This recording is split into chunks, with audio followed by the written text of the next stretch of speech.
Hi everyone, जय जगन्नाथ। आमे आज सकाळू बाहरी पड़लु भुवनेश्वर राम मंदिर बुलिया पाई, जहाँ नयागढ़ जिलार फतेगढ़ ठारे अवस्थित। एही मंदिर टिकु ओडिशार द्वितीय अयोध्या रूपे परिगणित करा जाए, कारण जो दिन अयोध्या ठारे राम मंदिर प्राण प्रतिष्ठा होइतिला, ठीक सेही दिन फतेगढ़ ठारे मध्य राम मंदिर टिकु प्रतिष्ठा करा जायतिला। ए मंदिरटी नयागढ़ टाउन ठारू पाखापाखी 40 किलोमीटर दूर रे अवस्थित एवं भुवनेश्वर 65 किलोमीटर दूर रे अवस्थित। ए मंदिरटी 2017 मसीह रे आरंभ होई 2024 जनवरी मास रे सरीथिला एवं जनवरी मास रे उद्घाटन करा जायतिला। राम मंदिरटी को तैयारी करिया पई पाखापाखी 10 कोटी रु ऊर्ध्व खर्च होइतिबा बेले एई सबु खर्च भापुर ग्रामवासी एवं फतेगढ़ अंचलर ग्रामवासी माने डोनेशन आकार रे देथिले एवं सेठाकार श्रीराम सेवा परिषद समस्त खर्च वहन करथिला। ए मंदिरटी गंजाम रो मां तारा तारिणी को शैली रे तैयारी होइतिला, जहा कि बौलमाला पत्थर रे मध्य तैयारी होइछि। आपण देखि पारुथिले मंदिर परिसर रे गिरी गोवर्धन, सूर्य नारायण, गणेश, चंद्रशेखर एवं हनुमानंकर प्रतिमूर्ति रहिछि एवं मंदिर रहिछि। राम मंदिर परिदर्शन सह एही मंदिर गुडी मध्य आपण परिदर्शन करि परिबे। स्थानीय लोक मानक मत अनुसार एठारे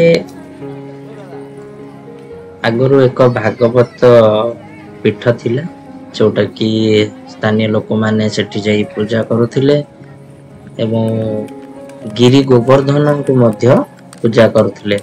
गिरी गोवर्धन को एथि पई पूजा करुथिले कारण स्थानीय अंचल रे वर्षार अभाव रहुथिला एवं लोकमत अछि कि सेठी गिरी गोवर्धन को पाखरे पूजा कले स्थानीय अंचल प्रचुर वर्षा होतिला एवं तांकर चाषबास सब ठीक ठाक हे परथुला।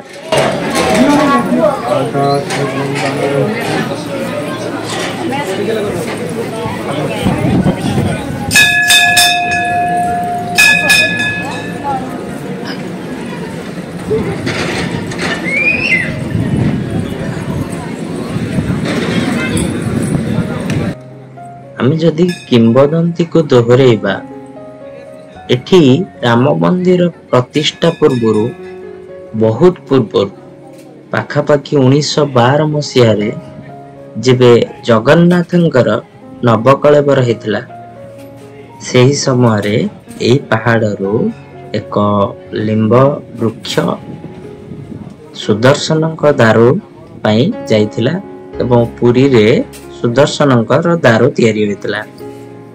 सब विषय को आलोचना कले एही पहाड़ रे बहु पुरातन कालरू आध्यात्मिक परिसर विद्यमान थिला, जहा कि सेठाकर आदिवासी एवं ज्ञानी गुणीक मनरे आध्यात्मिकता को नहीं एक माहौल तैयारी करथिला।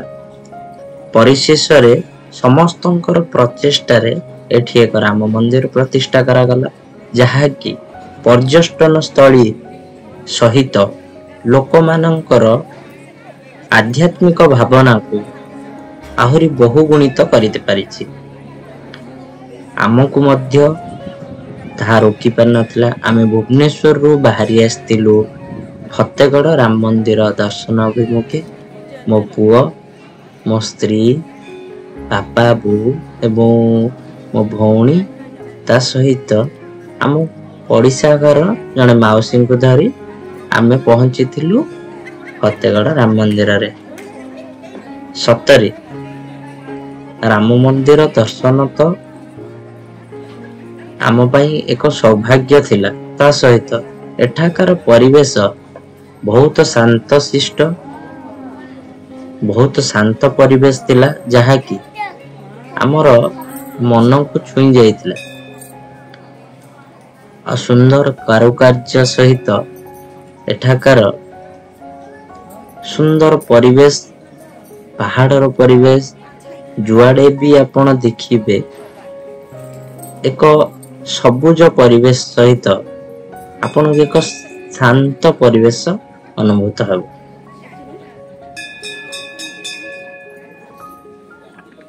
कारुकार्य को जदि आमे विचार को नवा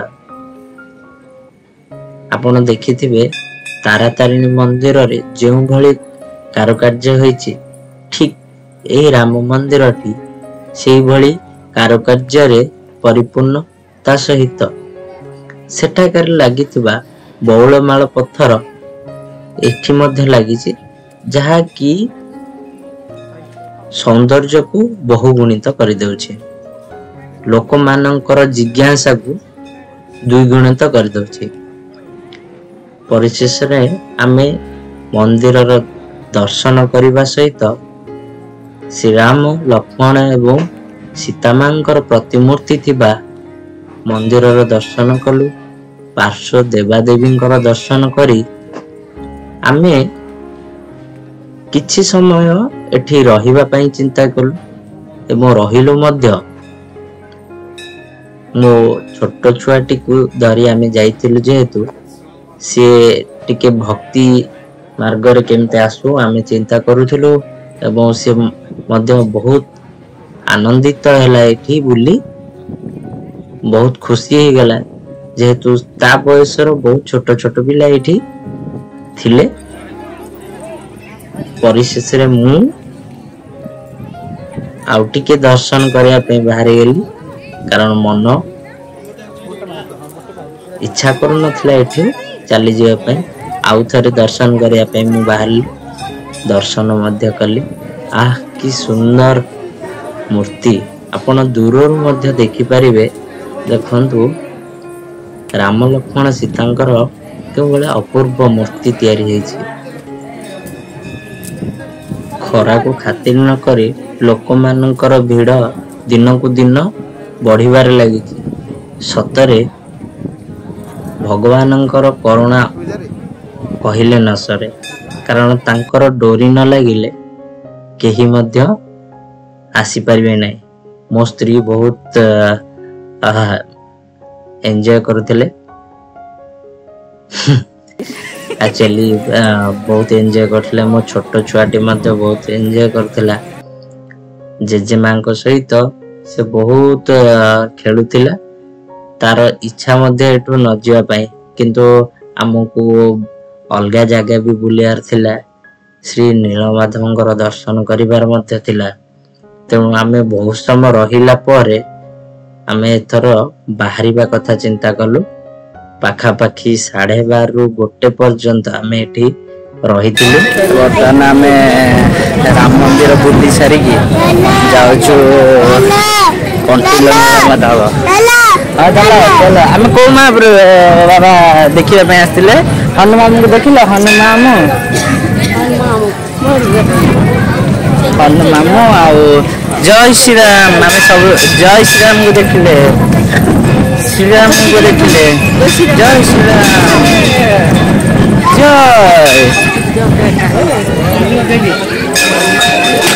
गहली खरारे भी लोक आसुचंदी एत गहली आछंदी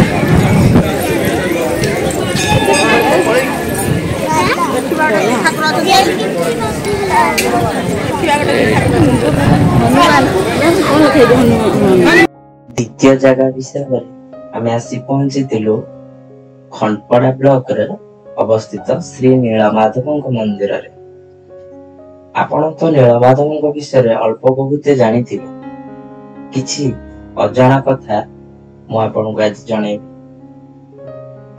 आपण समस्त जानी प्रयाग रे त्रिवेणी संगम थाए ठीक सही बड़ी ओडिशार त्रिवेणी संगम कहिले श्री नीलमाधव पार्श्व रे बही जाउथवा महानदी कुआरिया एवं कुसुमी को बुझाए। प्रयाग रे जेमते बेणीमाधव पूजा पाती ठीक एही ठारे श्री नीलमाधव पूजा पाती। श्री नीलमाधव को किंवदंती को जदि आमे आलोचना करिबा ଶବର ରାଜା ବିଶ୍ୱାବସୁ ପ୍ରଥମେ ଶ୍ରୀ ନୀଳମାଧବଙ୍କୁ ଠାବ କରିଥିଲେ ଏବଂ ନୀଳମାଧବଙ୍କୁ ତାଙ୍କର ଆରାଧ୍ୟ ଦେବତା ରୂପରେ ପୂଜା କରୁଥିଲେ। ପ୍ରଥମେ ସେ ଇନ୍ଦ୍ରନୀଳ ନାମକ ଏକ ଧାତୁର ଶ୍ରୀ ନୀଳମାଧବଙ୍କୁ ପୂଜା କରୁଥିଲେ।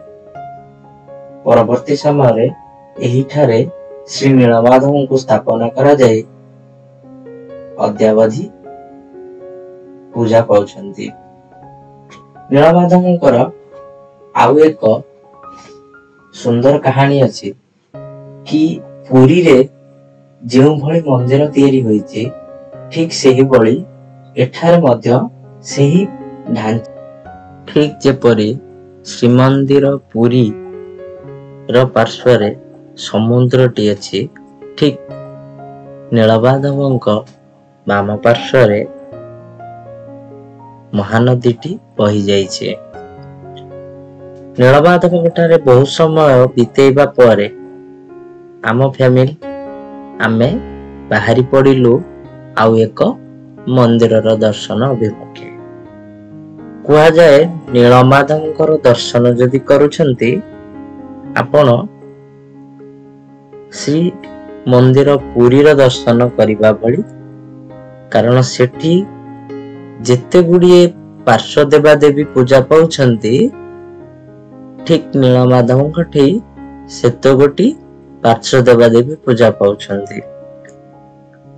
ତ ତା ସହିତ ଆପଣ ନୀଳମାଧବରେ ଅଭଡ଼ା ମଧ୍ୟ ଖାଇପାରିବେ। ପୁରୀରେ ଯେଉଁଭଳି ଅଭଡ଼ା ଆନନ୍ଦ ବଜାର ଅଛି ଠିକ ସେଇଭଳି ଏଠି ମଧ୍ୟ ଆପଣ ଅଭଡ଼ା ପରିବେଷଣ କରିପାରିବେ। ଏତେ ସମୟ ବିତେଇବା ପରେ ଆମେ ବାହାରି ପଡ଼ିଲୁ ଆଉ ଏକ ମନ୍ଦିର ଅଭିମୁଖେ। ଦେଖନ୍ତୁ କେତେ ଭବ୍ୟ ଏବଂ ସୁନ୍ଦର ପରିବେଶ ନୀଳମାଧବଙ୍କ ପୀଠରେ। କିଛି ସମୟ ଆମେ ବସି ପଡ଼ିଥିଲୁ ଏବଂ ତାପରେ ଆମେ ବାହାରି ପଡ଼ିଲୁ ଆଉ ଏକ ମନ୍ଦିର ଅଭିମୁଖେ। ଆପଣଙ୍କୁ ଭିଡ଼ିଓଟି କେମିତି ଲାଗିଲା କମେଣ୍ଟ ବକ୍ସରେ ଆପଣ ଜଣେଇବେ। ରହୁଛୁ, ଜୟ ଜଗନ୍ନାଥ।